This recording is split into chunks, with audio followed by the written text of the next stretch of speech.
March 10 దేవుని వాగ్దానం. ప్రభువగు యెహోవాయే నాకు బలము. హబక్కూకు 3:19. మన యేసుక్రీస్తు నామములో మీ అందరికీ ఉదయము శుభాలు తెలియచేయుచున్నాను. ప్రియులారా, దేవుని యొక్క అత్యున్నత కృప వలన మరొక నూతన దినం మనం చూచే ధన్యత దేవుడు మనకు అనుగ్రహించారు. అందుని బట్టి దేవునికి నేను కృతజ్ఞతాస్తుతులు చెల్లిస్తూ ఉన్నాను. ఎలా ఉన్నారు? ఎంత క్షేమంగా ఉన్నారా? ప్రభు వాగ్దానం మనల్ని బలపరుస్తుంది, ధైర్యం ఇస్తుంది. ప్రభు వాగ్దానం ద్వారా మన జీవితాలు ఇంకా విశ్వాసంలో ముందుకు వెళ్తాయి.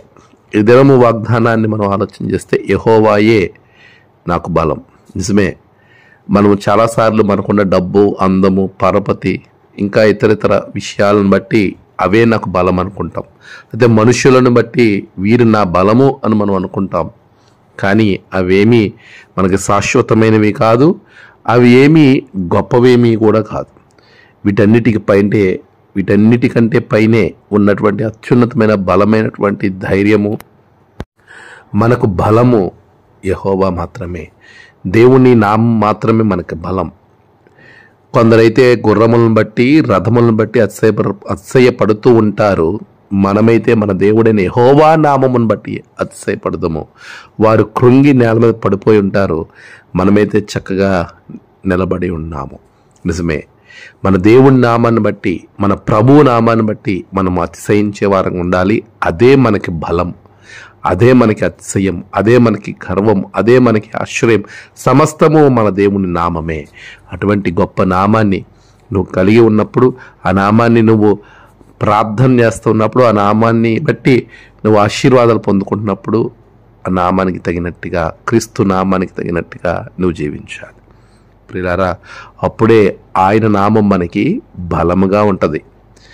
ఆయన బాహుబలము మనకు ఆశీర్వాదకరంగా ఉంటుంది. ఆయన యొక్క నామము మన జీవితాలకు దీవెనకరంగా ఉండాలి అని అంటే మనము ఆయనలో ఇముడిపోయి విధేయత కలిగి ఆయన నామానికి అవమానం లేకుండా సరైన విధానంలో మనం జీవించినప్పుడు యెహోవాయే, ప్రభువుకు యెహోవాయే మనకు బలము. అట్టి కృపా భాగ్యములు దేవుడు మీకు అనుగ్రహించునుగాక. ఆమేన్. ప్రార్థన. సర్వశక్తిమంతుడా, గొప్ప దేవానికి వందనాలు. గడిచిన కాలం తోడుగున్నారు. ఈ నూతన దినం నీ బిడ్డలను దీవించండి, ఆశీర్వదించండి. ఈ దినము తండ్రి, నీ నామమే, నీవే ఒక బలమైనటువంటి ధ్వజముగా వారు కలిగి ముందుకు వెళ్ళే కృప దయచేయండి.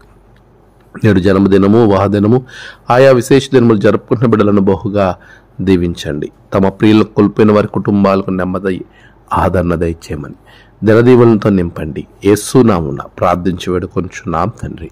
ఆమేన్. తండ్రి, కుమార, పరిశుద్ధాత్మ త్రియేక దేవుని దీవెన మీకు తోడుగా ఉండి నడిపించును గాక.